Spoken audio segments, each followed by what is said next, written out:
கிறிஸ்துவுக்குள் அன்பானவர்களே, ஆண்டவரின் இரட்சகருமாகிய இயேசு கிறிஸ்துவின் இணையற்ற இன்ப நாமத்தில் அன்பின் வாழ்த்துக்கள். நாம் தொடர்ச்சியாக வறுமையை உடைத்தல் அல்லது வறுமை இல்லாத ஒழிக்கிறதுக்கான ரகசியத்தை குறித்து அல்லது அதற்குடைய ஏற்பாடுகளை குறித்து தான் நாங்கள் தியானித்து வருகிறோம். நேற்றைய தினத்தில் பார்த்தோம், நாங்கள் ஏழை விதவையை கொண்டு கர்த்தர் எவ்வாறு தேவ மனுஷனை போஷிக்கிறதும் தேவ மனுஷனை கொண்டு ஏழை விதவையை கர்த்தர் திருப்தியாய் நடத்துகிறதை குறித்து நாங்கள் பார்த்தோம். அதாவது முதன்மையானதை கொடுத்தது நிமித்தம் அவள் எவ்வாறு ஆசீர்வதிக்கப்பட்டார் என்று பார்த்தோம். இந்த நாளில் நாங்கள் பார்க்க போகிற காரியம், தன்னிடத்தில் உள்ள ஜீவியத்துக்கென்று வைத்திருந்த எல்லாவற்றையும் கொடுத்த ஒரு விதவையை குறித்து நாங்கள் பார்க்க போகிறோம்.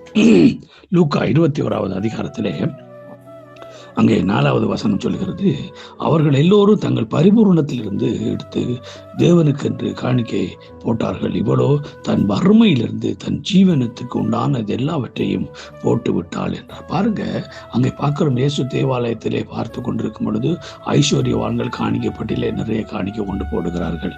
அங்கே பார்க்கிறோம், ஒரு ஏழை விதவை 2 காசு கொண்டு போடுகிறாள். என்ன காசு?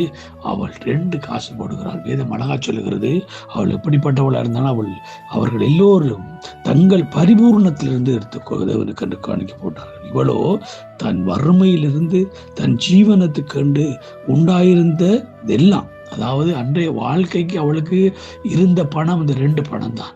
அவள் சாப்பிட்றதுக்கு குடிக்கிறதுக்கு என்ன செய்யறதா இருந்தாலும் இந்த 2 பணம் தான் இருந்தது. அவள் எல்லாவற்றையும் ஜீவனத்துக்கண்டு உண்டாயிருந்தது எல்லாம் போட்டு விட்டாள். அல்லேலூயா.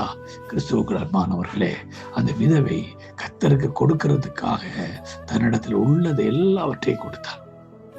தனக்கு உண்டாயிருந்த எல்லாவற்றையும் ஆண்டவர் கொடுத்தாள். அப்படிப்பட்ட இருதயம் பாருங்க, அந்த உதார குணம், தன்னிடத்தில் உள்ள எல்லாவற்றையும் ஆண்டவர் கொடுக்கணும் என்ற ஒரு எண்ணம் அவளுக்குள்ள இருந்ததுன்னா ஆண்டவர் என்ன சொல்கிறார்? ஆண்டவர் ஒரு காரியத்தை சொல்கிறார், அவளுடைய காணிக்கை தான் ஏற்றுக்கொள்ளப்பட்டதாக ஆண்டவர் அங்கே சொல்லுகிறதை பார்க்கிறோம். இவர்கள் எல்லாரும் பார்க்கலாம், அவளுடைய காணிக்கை தான் ஏற்றுக்கொள்ளப்பட்டது. பிரியமான தேவனுடைய பிள்ளைகளே, இன்றைக்கு நம்ம எப்படிப்பட்டவர்களாக இருக்கிறோம்? ஆண்டவருக்கு கொடுக்கறதுல எப்படிப்பட்டவர்களாக இருக்கிறோம்? நம்ம இடத்துல உள்ள எல்லாவற்றையும் கொடுக்கறதுக்கு ஆயத்தமா இருக்கிறோம். ஆனால் நம்ம நமக்கென்று வைத்து விட்டு தான் நம்ம இன்னைக்கு கொடுக்க ஆயத்தமா இருக்கிறோம். ஆனால் ஆண்டவர் விரும்புகிறது என்ன? நம்ம கொடுக்கறதை பாரு, நம்முடைய இருதயம் ஆண்டவருக்காக. என்னடா வேதம் அழகா சொல்லுகிறது, நீதிமொழிகள் 11:25 உதாரண குணமுள்ள ஆத்துமா செழிக்கும். அல்லேலூயா. இன்றைக்கு உதாரண குணமுள்ள அந்த ஆத்துமா செழிக்கும் என்று சொல்லி 2 கொரிந்தியர் 9வது அதிகாரம் 6, 7வது வசனம் என்ன சொல்லுகிறது? பிரியமானவர்களே, பின்னும் நான் சொல்லுகிறது என்னவெனில், சிறுக விதைக்கிறவன் சிறுக அறுப்பான், பெருக விதைக்கிறவன் பெருக அறுப்பான். அவன் விசனமாயும் அல்ல கட்டாயமாயும் அல்ல, தன் மனதில் நியமித்தபடியே கொடுக்க கடவன். உற்சாகமாய் கொடுக்கிறவனதில் தேவன் பிரியமாயிருக்கிறார். அல்லேலூயா.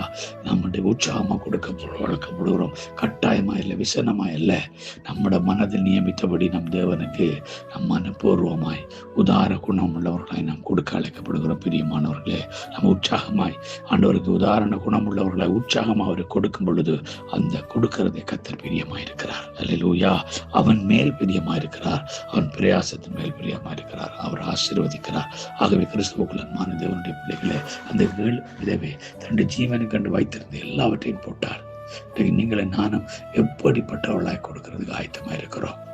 சுயநலத்தோடு இருக்கிறோமா, அல்லது உதார குணம் உள்ளவர்களாய் மன விருப்பத்தின்படி உற்சாகம்படி கொடுக்கிறவர்களாய் இருக்கிறது கர்த்தர் விரும்புகிறபடினால அப்படிப்பட்ட கொடுக்கிறவர்களாய் மாற கர்த்தர் தான் கூட ஒரு கிருபை செய்வாராக. God bless you all.